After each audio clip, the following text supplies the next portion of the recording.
அனைத்து இலக்கிய ஆர்வலர்களுக்கும் வணக்கம். இன்றைய பதிவில் சிறுகதை என்ற அடிப்படையில் புதுமைப்பித்தனுடைய பொன்னகரம் என்ற சிறுகதையினுடைய தன்மையும் அதனுடைய போக்கையும் புதுமைப்பித்தனுடைய காலத்திலே அவர் புராண இதிகாச கதைகளை அடிப்படையாக வைத்து சிறுகதை இலக்கியத்திற்குள்ளே எவ்வாறு ஒரு புதிய கண்ணோட்டத்தில் நோக்கினார் என்ற அடிப்படையில் பொன்னகரம், அகலிகை, சாப விமோசனம் முதலிய சிறுகதைகளில் கற்பு நெறி பற்றி புதிய கண்ணோட்டத்தில் நோக்கியிருக்கின்றார். இருந்த போதிலும் மிக இறுக்கமான மொழிநடையில் மிக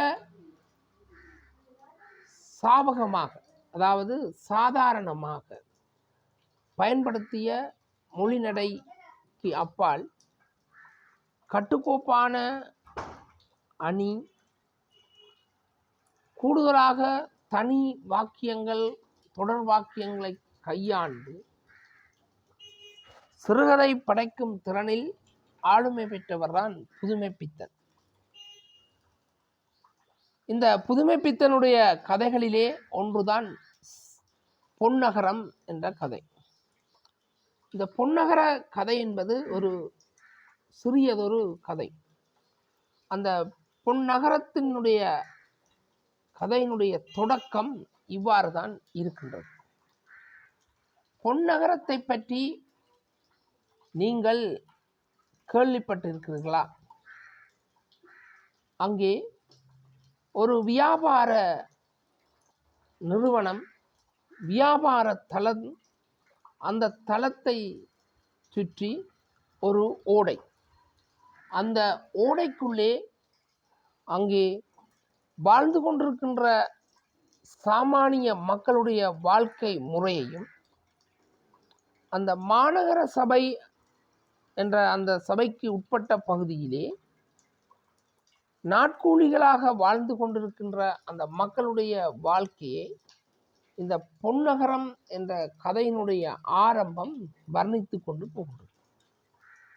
அங்கே இந்த சாராய கடை என்ற அடிப்படையிலே ஒரு சந்து இருந்தது. அந்த சந்தினுடைய சாதாரணமாக மழை பெய்து தூறிக்கொண்டிருக்கின்ற வேளையிலே, அந்த சந்துக்குள் நுழைகின்ற வேளையிலே அந்த சந்தினுடைய இயற்கையான இயல்புகளை நாங்கள் ரசிக்கலாம்.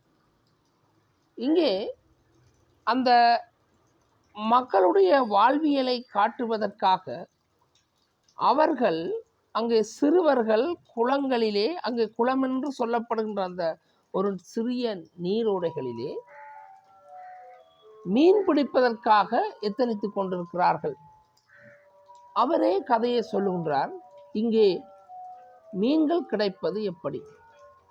ஆனால் இந்த மேல்மாடி வீடுகளில் இருந்து அந்த சேரிப்புறங்களுக்கு வீசப்படுகின்ற ஊசி வடை, அழுகிய பழங்கள், இவற்றையெல்லாம் அவர்கள், அந்த சிறுவர்கள் அங்கே படித்திருப்பார்கள். அதை எடுத்து சாப்பிடுவார்களாம். இவ்வாறு தான் அந்த பிரதேசத்தினுடைய வர்ணனையை அவர் தொடர்ந்து நகர்த்தி கொண்டு போகின்றார். அந்த சிறுவர்கள் முயலை போன்று எல்லா இடமும் துள்ளி ஓடுகின்ற தன்மையிலே ஓடிக்கொண்டிருப்பார்களாம் என்று அவரே அந்த கதையை வெளிப்படுத்தி இருக்கின்றார். தொடர்ச்சியாக அங்கே அந்த பிரதேசத்திலே அந்த ஒரு சந்து அடிப்படையில் இருக்கின்ற சிறிய சிறிய நூல்களினூடாகவும் சிறிய நெகிழும் பைகளினூடாகவும் தங்களுடைய மறைவிடங்களை அமைத்து கொண்டு அந்த சந்தின் அடிப்படையிலே இருக்கின்றார்கள். மாலை 5 மணி ஆகிவிட்டால் அங்கே வியாபாரம் சிறப்பாக நடைபெறும். அதாவது தள்ளுவண்டி வடை வியாபாரம் மற்றும் சாராய வியாபாரம். அங்கே வருகின்ற அந்த சாராய ஆலையிலே சாராயம் பருக வருகின்றவர்கள் அந்த சேரிப்புறத்தை பார்த்துவிட்டு தங்களுக்குள்ளே நச்சரித்து கொண்டு சென்றாலும் அவர்களுக்கு எந்த விதமான நன்மையும் கிடைத்ததில்லை என்ற அந்த செயற்பாட்டை அவர் தொடர்ந்து வர்ணித்து கொண்டு போகின்றார். இந்த இடத்திலே 5 மணி ஆகிவிட்டதும் இந்த வண்டிக்காரர்கள் மற்ற பெண்களுடைய வேறு செயற்பாடுகள் மற்றும் சிறுவர்களுடைய செயற்பாடுகள் என்ற ரீதியிலே நடைபெறும். சிறுவர்கள் இந்த முதலாளிகள் அல்லது பணக்காரர்களுடைய கதவுகளை தட்டுகின்ற வேளையிலே அவர் குறிப்பிட்ட வகையிலே அவர்களுக்கு இடையே ஒரு உரையாடலை மேற்கொள்வார்கள். இவர்கள் பாடசாலை என்ற நாமத்தையே அல்லது பாடசாலை என்ற வாசலையே கண்டதில்லை என்பதை குறிப்பாக புதுமைப்பித்தன் உணர்த்துகின்றார். தெருவிளக்குகள், அதாவது பொதுவாக வீதிகளுக்கு அலங்கரிக்கப்பட்டிருக்கின்ற விளக்குகளே அவர்களுக்கு அந்த வெளிச்சத்தை கொடுத்து கொண்டிருக்கும். ஏதோ ஒரு இது வகையிலே அவர்களுக்கு நியாயம். அந்த இடத்தில், இவ்வாறான ஒரு இடத்திலே வாழ்ந்த குடும்பம்தான் அம்மாளு. அம்மாளுடைய கணவர் முருகேசு, முருகேசனுடைய தாய், முருகேசனுடைய தம்பி, முருகேசனுடைய குதிரை. இந்த 5 நபர்களையும் கொண்ட இந்த குடும்பம். இந்த 5 நபர்களையும் கொண்ட இந்த குடும்பத்திலே முருகேசனுடைய அந்த ரிக்ஷா, அதாவது குதிரை வண்டி ஓட்டுகின்ற அந்த வருமானத்திலேயே அவர்கள் தங்களுடைய வாழ்க்கையை கழித்து வந்தார்கள். அம்மாளு ஒரு மில்லிலே நாட்கூலி வேலைக்கு செல்கின்றவர்.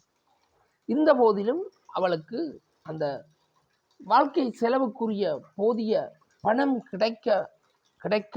கிடைக்கவில்லை என்பதை அங்கே ஆசிரியர் காட்டியிருக்கின்றார்.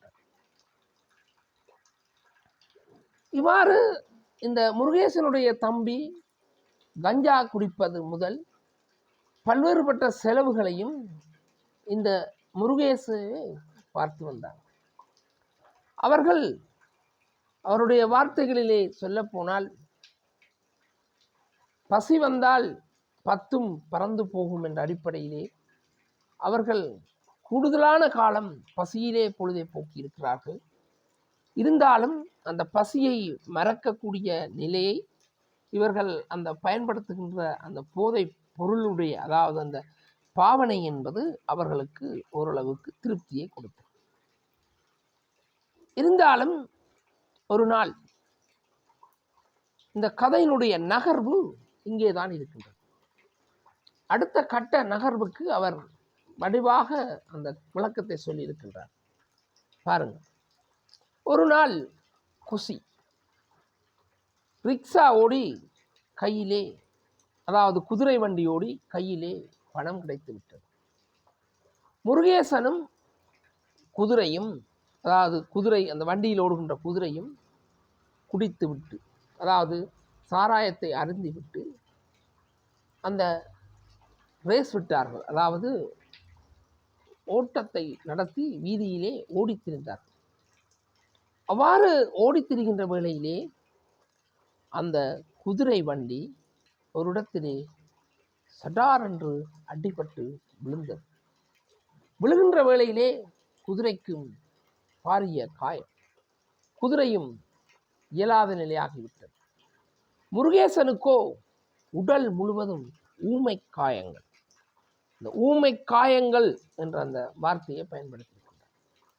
ஊமை காயங்கள் என்ற வேளையிலே முருகேசன் அங்குள்ள நபர்களால் மெதுவாக அந்த குடிசையிலே, அந்த இருப்பிடத்திலே கொண்டு வந்து கிடத்துகின்றார்கள். கிடத்தியதும் முருகேசன் பயங்கரமான அடி, உடல் முழுவதும் காயம், அதாவது ஊமை காயம். ஏதோ குடித்திருந்ததால் அவன் தப்பிக்கொண்டான். ஏனென்றால் அந்த நூல், அந்த அடி, அந்த ஊமை காயங்கள் அவனுக்கு அந்த நேரத்தில் வேதனையை கொடுக்கவில்லை.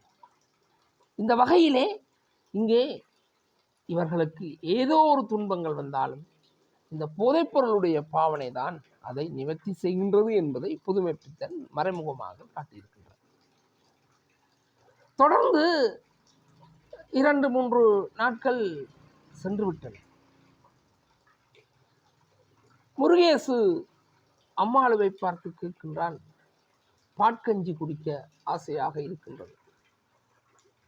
அம்மாளுக்கு சம்பளம் போடுவதற்கு மில்லிலே நாட்கூலி கொடுக்கின்ற அந்த நாள் இன்னும் 2 நாள் இருக்கின்றது. எப்படியோ தன்னுடைய அடிபட்ட காயப்பட்ட கணவனுக்கு பாட்கஞ்சி காட்சி கொடுக்க வேண்டும் என்ற அந்த நட்பாசையிலே அம்மாளும் ஏதோ ஒரு கனவை நோக்கி புறப்படுகின்றார்.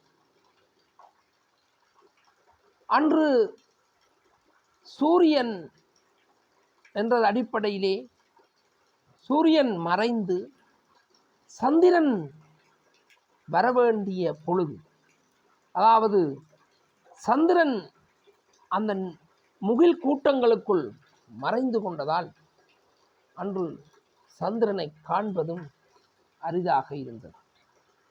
அவ்வாறு இருள் சூழ்ந்து கொண்டிருக்கின்ற வேளையிலே அம்மாளு ஒரு குடத்தினை இடுப்பிலே ஒரு குடத்தை சுமந்து கொண்டு நீரை எடுக்க செல்கின்றார். நீரும் எடுத்ததாயிற்று. அம்மாளு மெதுவாக தன்னுடைய இருப்பிடத்தை நோக்கி நகர்கின்றார்.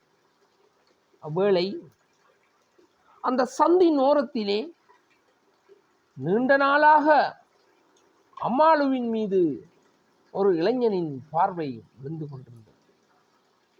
அப்பொழுது அந்த பார்வை சைகை உணர்ந்து கொண்டால் அம்மாளும் அந்த இளைஞனும் மறைந்தார்.